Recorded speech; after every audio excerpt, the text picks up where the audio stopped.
People who receive that kind of phone call are typically kind of flattered, and they are many people, most people are willing to offer 5 minutes or 10 minutes of their time to help somebody. People like to help other people. And I think, notably, it's important that we don't interview with an HR manager or an administrator, that you really want to talk with someone that is doing the job that you're interested or that the client is interested in doing.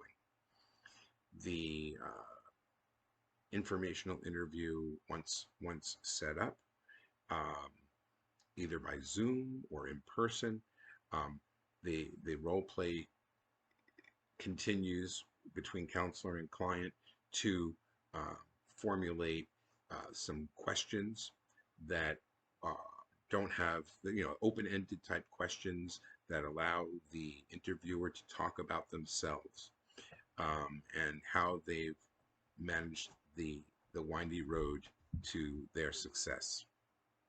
People tend to like to talk about themselves, and the interviewer should be prepared for the 10-minute interview to go on a bit longer.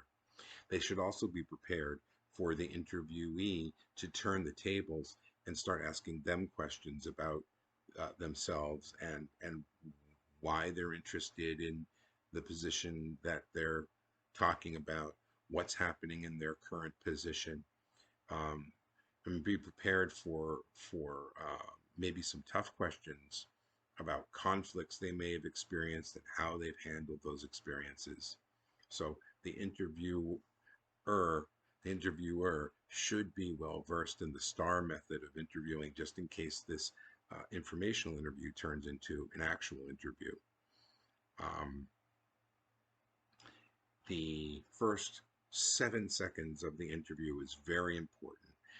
The interviewer should reiterate the purpose of their of having the interview, um, and provide kind of a quick outline of what they hope to accomplish in the interview, to give the interviewer a sense of what's going to happen. And um, the interviewer should be very cognizant of time. And if they set up a 10-minute interview, that around 7 minutes into it, check your watch or your phone and say, I've taken a lot of your time, and um, I recognize that our time is short, so I'd just like to ask you a quick question about um, whether, or I'd like to let how much I appreciate our time together. And, I'm going to be talking to other people in the field about the different options within this field, and hoping that you might have a suggestion as to who I can talk with. It's your way of asking them to share a name and an email or phone number with someone else in the industry, so that you can continue your drilling down and your networking in the industry. Most people are very willing, knowing that they're not being tagged for an actual job, but more that you're asking them for the name of someone else who might have a job. They're willing to give you that number or that contact information. When you contact that person, which isn't part of this assignment, but inevitably this is the road of the informational interview, is to then network into a second informational interview. The idea would then be to say, oh, hey, when you contact them initially, so and so recommended I call you. I'm very interested in transitioning into this field, and hoping I can grab 5 or 10 minutes from you to learn a little bit about how you became successful. That's the key phrase. You don't want to learn about the job. You don't want to learn about opportunities.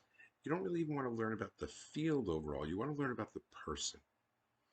And this is really important too, that when you set up your informational interview for this assignment, you could go ahead and tag somebody that you already know. But I'd like to see you try cold calling or identifying someone who you don't know very well, um, and think about how to tolerate that anxiety a little bit. Think about that cold call, because that's what your client is going to feel. And and, and then identify, or kind of like examine and reflect on how you manage that anxiety, how you are able to navigate those tricky waters that allow you to be successful at the informational interview. Because ultimately, you're not looking from this assignment to make any big career moves. You're looking for the experience of being being as the client would be. So it's a big kind of a role play exercise. I hope that's been helpful. I imagine there's lots of questions, but I also imagine that um, you will kind of learn as you go. And so rather than ask the questions ahead of time, um, feel free to stumble through this activity because, again, that will be much the way our clients experience the informational interview. I can't think of anything more to say about this. I'm sure that I could go on, but our time has come to an end. I look forward to seeing the product of your efforts. Have a great day.